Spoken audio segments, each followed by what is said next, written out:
Hey there, everybody. So Ranked is now live on Pixelborn for set 4, and I will be playing since I have the day off on release Friday here. And this is the deck I'm going to start playing with, I think.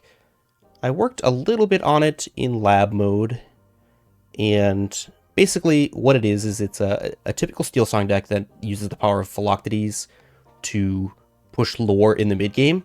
And Phil is a really strong character, especially in Steelsong, because although the challenger ability I don't think is super relevant, the ability to gain lore whenever you play a hero is a really powerful one. And if you look at the type lines on the sort of cards you typically play in a Steelsong deck, almost every single one of them is just a hero. I mean, including, Rapunzel, Ariel, Robin Hood's Shift, Stitch Shift lines, Cinderella, just everything, except Phil itself, interestingly, and possibly the one other character that you would often see in a Steelsong deck that isn't a hero is Mr. Smee, which is why you do not see any Mr. Smees in this deck. And so along with Phil, we're playing the Stitch Shift line, which has kind of fallen out of favor in Steelsong decks, but because drawing cards and then playing them for one lore is such a powerful ability, people have been finding, and myself included, that Stitch is pretty good in these decks once again. One thing I am not doing with this deck that a lot of these other new decks are doing is I'm not playing any locations, right? So I'm not playing any Pride lands. A lot of decks are playing a really low curve with the combo of Philoctetes plus Stitch plus Pride lands, which basically lets you play a ton of characters and gain you a ton of lore at the same time. So it's very similar to the old Stitch Pride lands combo decks that we saw last set, but better with the addition of Phil. I found both last set and also when I tried it this set that the Pride Lands stuff is a little bit cheesy. I do think Pride Lands is a good card. In fact, I think you could just play Pride Lands in this deck, but I think going all in on ones and twos and trying to combo your opponent out with the combo is still a little bit of a silly idea. And if I'm going to put Stitch in my deck, I want to play with Lantern. So here I am playing with 3 Lanterns in this deck. The combo there being turn 1 Stitch or turn 2 Stitch by playing Lantern Stitch. But basically, Stitch plus Lantern plus Shift Stitch allows you to play the Shift Stitch on turn 3, which is insanely powerful, extremely difficult to deal with, and can win a lot of games on its own. Beyond that, for Cinderella, kind of obvious, very strong in Steelsong to sing Bare Necessities, Storm Rage on, Strength of a Raging Fire. Just very, very potent, in particular with Let the Storm Rage On, especially against all these Emerald decks and low to the ground other Steelsong decks. Robin Hood, I think, is perhaps the best shift line that you can play in Steelsong, just because the 6 willpower is extremely potent against other Steel decks. Very hard to remove this. Just a very, very all-around great card. I am playing one copy of this 2-3 Stitch because I'm not playing Smee, and this is a hero. Now, you could play Simba or Kita, which I think both are bodyguards, but I just figure, why not try putting 1, 2, 3 Stitch in here? It gives us a little bit of an easier time hitting our shift lines. That's it. I think the bodyguard could very well be better, but I just wanted to try this for fun and see if maybe, just maybe, having the option to shift onto this is better than the bodyguard text line. I'm playing 2 Robin Hood here, again, because you want to hit a critical mass of 1s and 2s to turn on your Stitch Rockstar, and this is also another character I can shift onto. So basically, I am going for some really consistent shift lines in this deck, but this also pairs very, very well with Cinderella and the songs, letting you pick off threats, having 3 willpower very nice in the early game. Also very good against Emerald decks with the Pegasus and Kershmer folks running around these days. For Ariel, obviously, in a Steelsong deck. For Phil, as I mentioned earlier. 2 Rapunzel just as a potential draw engine along with 3 Beast. These are sort of, in case you're not hitting Whole New World, you can't, even though I think it's pretty consistent to find a Whole New World with these decks, it's often difficult to actually land one because with all the Emerald decks and Amber decks playing Bare Necessities and 2-drop Ursula, it can be difficult to keep a Whole New World in your hand. So I think having some sort of backup plan with card advantage engines, which Stitch also kind of counts as, is nice. So that's sort of the reason we have those. And 2 big Cinderella, again, very, very good against Steel. Just a nice top-end threat, lets you answer things that are not exerted, and closes games very, very quickly. Yeah, as far as song package, 8 of the 3-drop songs, I think those are obvious these days in decks with 1-drop Cinderella in Steelsong, 3 Bare Necessities to hit sweepers and other potent threats, often very good in the mirror, especially if you're on the draw. Your opponent can overextend, and then you take their whole new world and they kind of gas out. Good against 3-drop Ursula, 2 long came Zeus, just as general removal to grab your sword as board wipes. And yeah, that's the deck. It's been very good for me in lab, and we'll see how it goes in ranked. Okay. We are going first versus Green Steel, which can be annoying because they can take our a whole new world. But we do have a Robin Hood shift line, which tends to be very good against them if they don't have either a Baboom or Fire the Cannons to remove it, which they may or may not even be playing. I actually kind of like keeping a Rapunzel here. It's a more consistent draw engine than some of our other options. Bare Necessities could also be good. Certainly, if I'm playing a Stitch on turn 2, it'll be the 2-drop Stitch. Okay, definitely doing a discard thing. Second Beast, certainly not what I want to be doing here.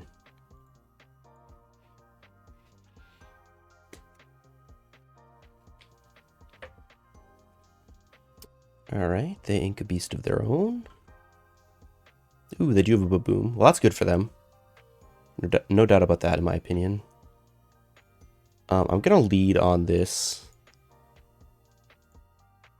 They have... Okay, so they're doing a Bucky Jafar thing with Tinkerbell. They have 2 Ursulas, so I'm definitely going to ink my Bare Necessities, no question about that. Alright. I do think my beast is maybe going to be hard to utilize here, given that they have a Tinkerbell. We'll see. I'm not sure how this is going to play out. I might need this to draw cards, so maybe I'll just play this and then Rapunzel it when necessary. I'm really hoping to draw ink so that I can just keep some of these high power plays. May not be doing anything next turn, which is sad, but it's kind of the way it goes sometimes. Maybe my best draw is Shift Stitch. That I would play.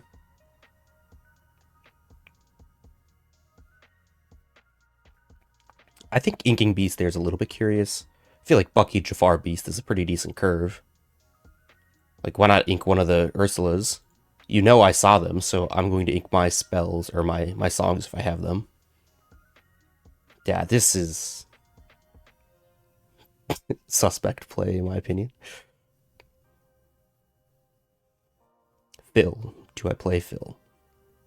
Yeah, alright. I don't have to worry about holding cards in my hand because they didn't play Bucky. I'm going to play Beast next turn no matter what. I should get probably 1 trigger off Beast since I think they've inked the 2 cards that they've drawn the last 2 turns, which means I shouldn't have to worry about damage until turn 6 for them. Again, they have 1 Ursula in hand. Like, I just don't know why they don't play it. And I don't care about their Ursula, so I'll just do this. Phil getting 3 lore. Although, in hindsight, I haven't played with Phil enough, clearly. I would have just eaten their Ursula now that I realize that's an option.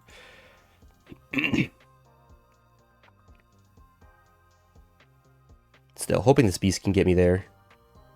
Draw me some gas here. Or even just an answer to Jafar would be plenty good. Or both.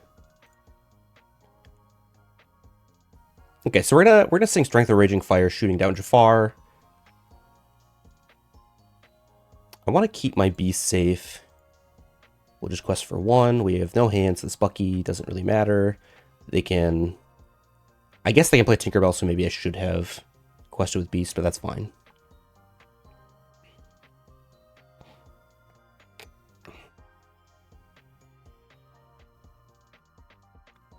The nice thing about this Phil is that... wow,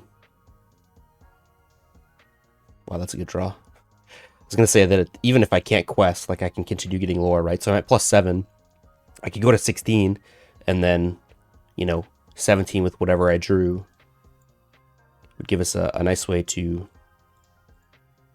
punch damage through to finish the game. As it happens, I just kind of drew the nuts. I don't have to worry about that anymore, but alright, and we take this game. Okay, on the draw versus another Steelsong deck. Pretty annoying place to be. We'll see if we can pull it out anyway.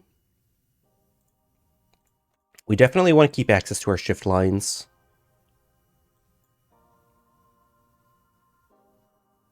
Okay. Double Lantern, definitely awkward.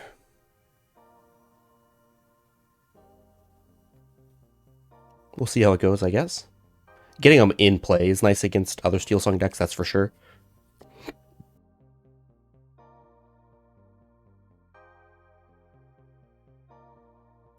Opponent leads on the Queen, which makes me... I might want to keep this Cinderella speculatively. I kind of like Robin Hood too, though. Alright, we'll ink up Backup Stitch. This Cinderella is kind of just bait, I think. I think the worst case scenario is that they just, like, shift Queen here and, quest, and then they, like, grab your sword next turn.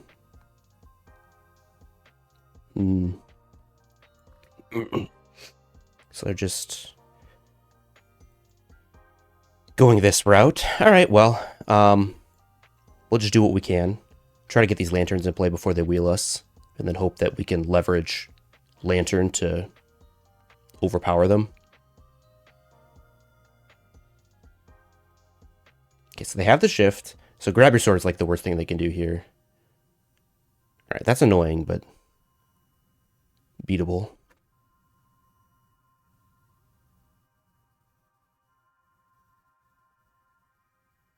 We can now safely ink the Cinderella, though.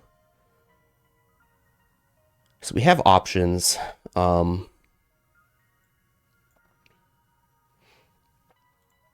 If we...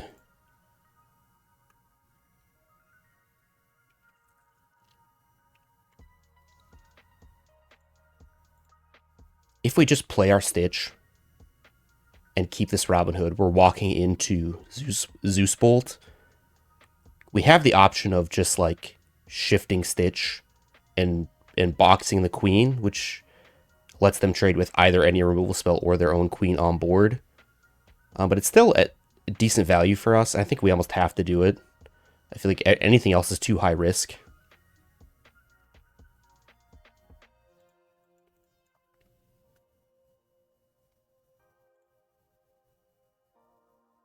Yeah, I certainly don't like it, but this is the play I'm going to make. We've got some, like, powerful late game stuff here that we don't need to... I just don't want to get into a position where I get blown out by Zeus Bolt. Yeah, so we got our 2 for 3 there.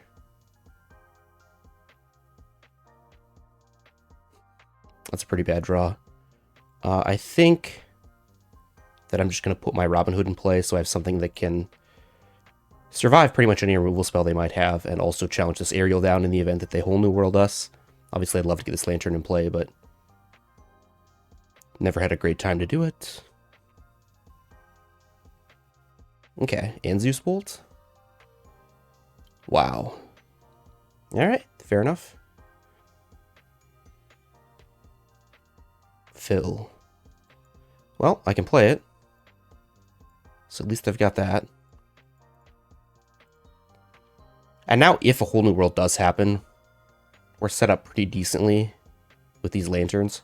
I'm hoping they have to do it. Obviously, if I have to hardcast it, that's pretty bad.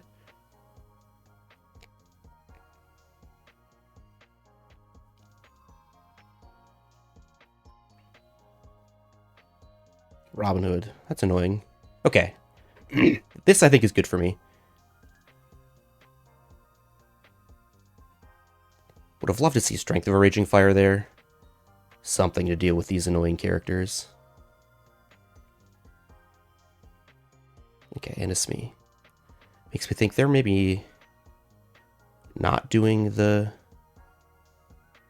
hero thing. I'm going to lead on aerial.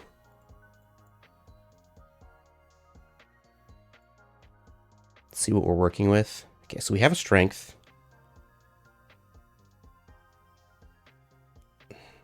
I already have a Let Storm Rage on, so I do think I like strength more.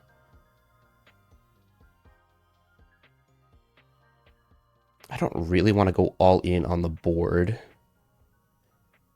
And I don't have any shift characters.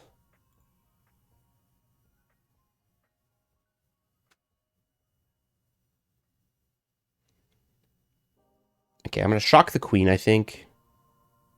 So that I don't have to... Well, actually, what I should do is I should lead on a bare necessities. Okay, so they have...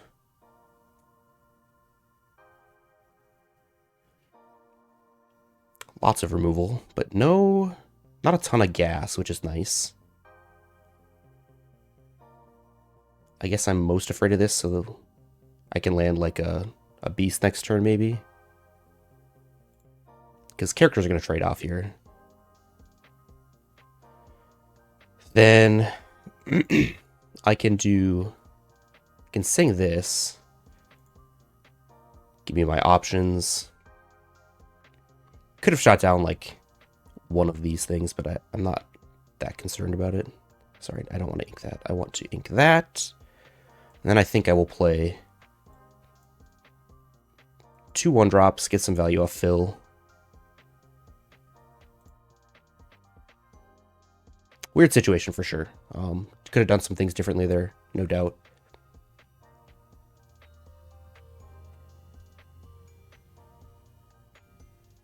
Like, that's fine if that's a trade. I guess they can do Julieta, which is good for them, but this is going to happen at some point anyway.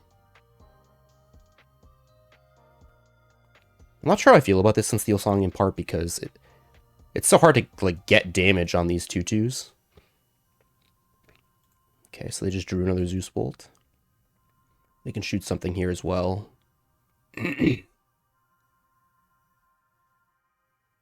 And they do. So the tough thing is that they still have a removal spell now.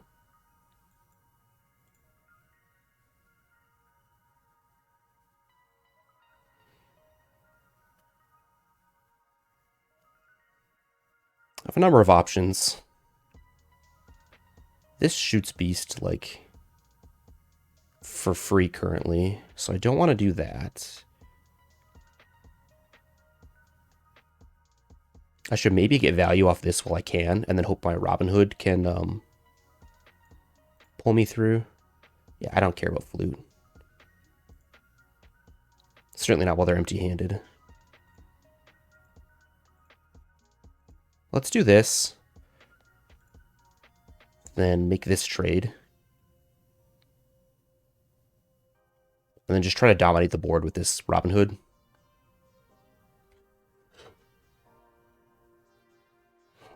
That's a good draw.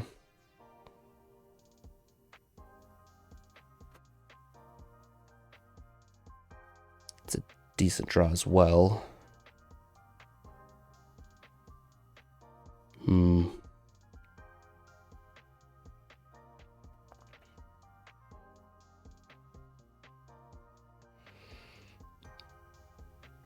If I...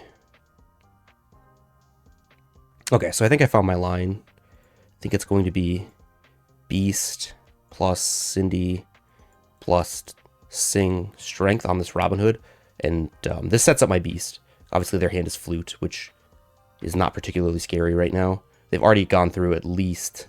Yeah, so they're down 2 Strengths, 3 Zeus Bolts. It seems pretty unlikely they'll be able to answer this turn. If they do, they do, but... I feel like this gives us a very, very high chance of drawing a card with Beast. And yeah, this looks like a recipe for success here. We can shoot down this Robin Hood already if we want to keep the Beast train rolling. Otherwise, we have an answer to Robin Hood, or the big Robin Hood.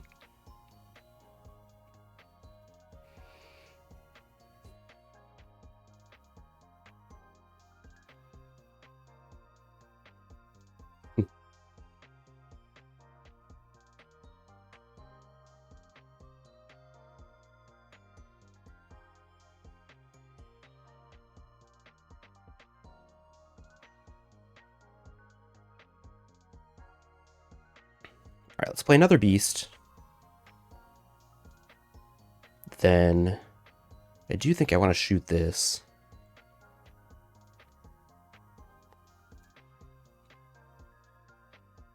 The question is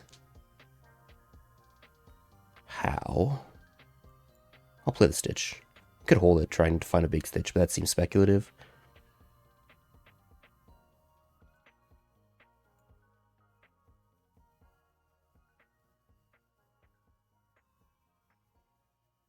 Alright,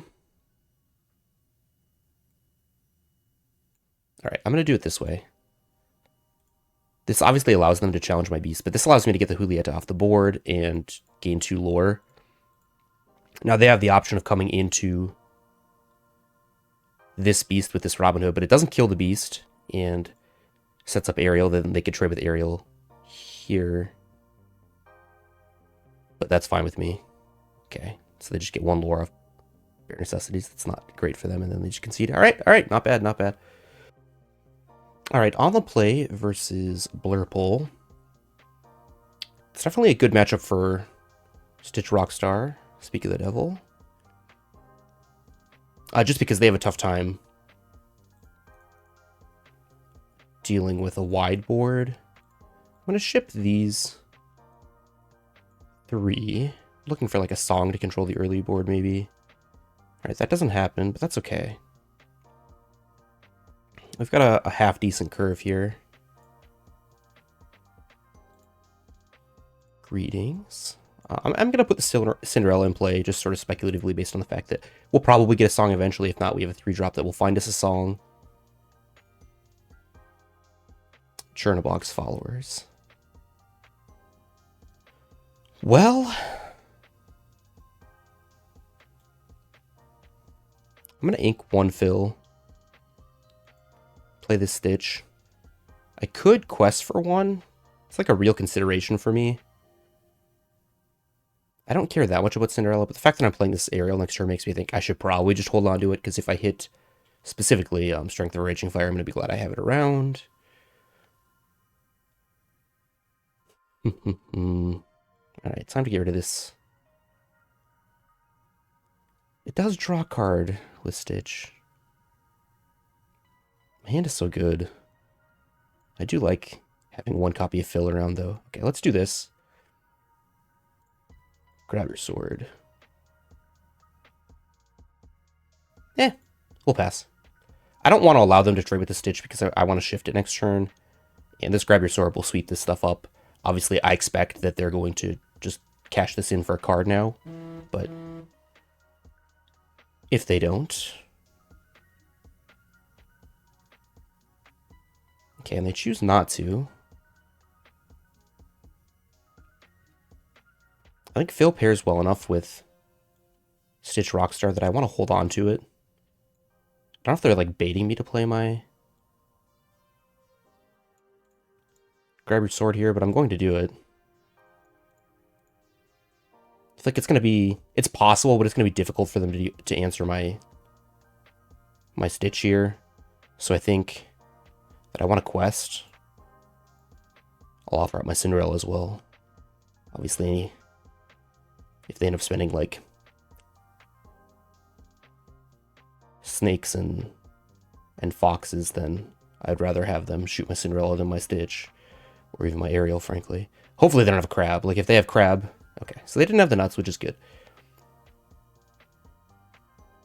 Yeah. So they've got a ton of ink, which is annoying, obviously. But this is a pretty decent setup here. So let's just get in with this.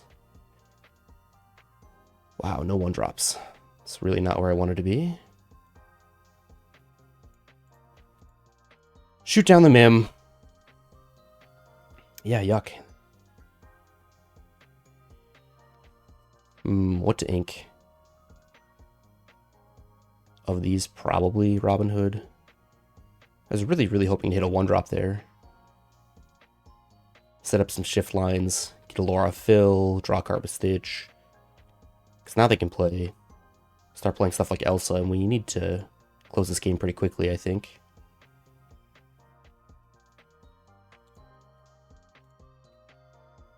All right, well, I'm fine with them cantripping. If that's how they want to spend their turns, that's good for me. If I get to untap with everything, okay. I'm not sure what this means exactly. Probably Fox. Yep. All right, so we don't get to untap. But they do have to trade this Fox here. We can land another one.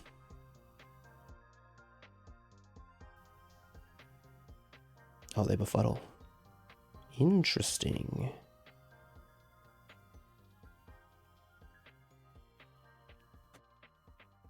So I'm going to choose a bit of a weird line here, I think. This beast is less important given that we have a whole new world in hand. I think I'm going to get 2 triggers off of my fill and just shift this into play. Saves an ink and then lets me also play my Cinderella. Draw a card. Quest with fill. That seems good to me. And I've got like shift plus Robin Hood next turn. I can sing this. A whole new world's coming eventually. Right.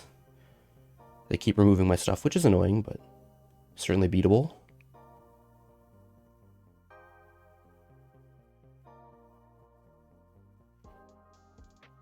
I think I want to get this in play. I shouldn't need this. I don't need the ink either, but... So what I'm going to do is just shift this.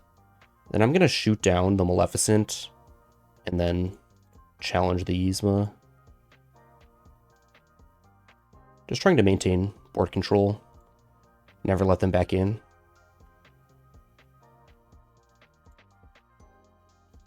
Now this Rapunzel's online. This Phil's getting me a ton of lore. I'm at +5 here. I can sing a whole new world. Or just hardcast it if I need to. Maleficent. Interesting game. There's definitely been a lot of decisions in these games I've played, which is not ideal, because when I try to record for YouTube, I try to play fast so that it's not super slow and dead. I've been winning my games, but lots of places where I would have spent more time thinking if I wasn't recording. All right, but we get this one. 520. All right, so I want to peek real quick. Okay, not quite into first in ranked, but have yet to lose a game, so that's nice. All right, well, that's the Herosong deck. Thanks for watching and getting to the end of the video. I would say I think the deck's really good. I think it could possibly struggle with the Ice Block Red Blue deck that has been popping up some amount of the time now as a potential top contender in the metagame. But against everything else, it seems really, really strong. It's very proactive. Phil, in particular, seems really, really good. I don't know what the exact build of this deck should be at the end of the day, but I've liked it so far. I obviously haven't included every game I played with it, but I am, I think, currently between ranked and lab. Before it, I'm like some crazy record, like 12 or 15-1, and I haven't lost a game in ranked yet. So yeah, I do think there's plenty of room for improvement, both in the deck and in my play with these new cards that I'm not yet familiar with. But I hope you enjoyed it, and I'll catch you next time.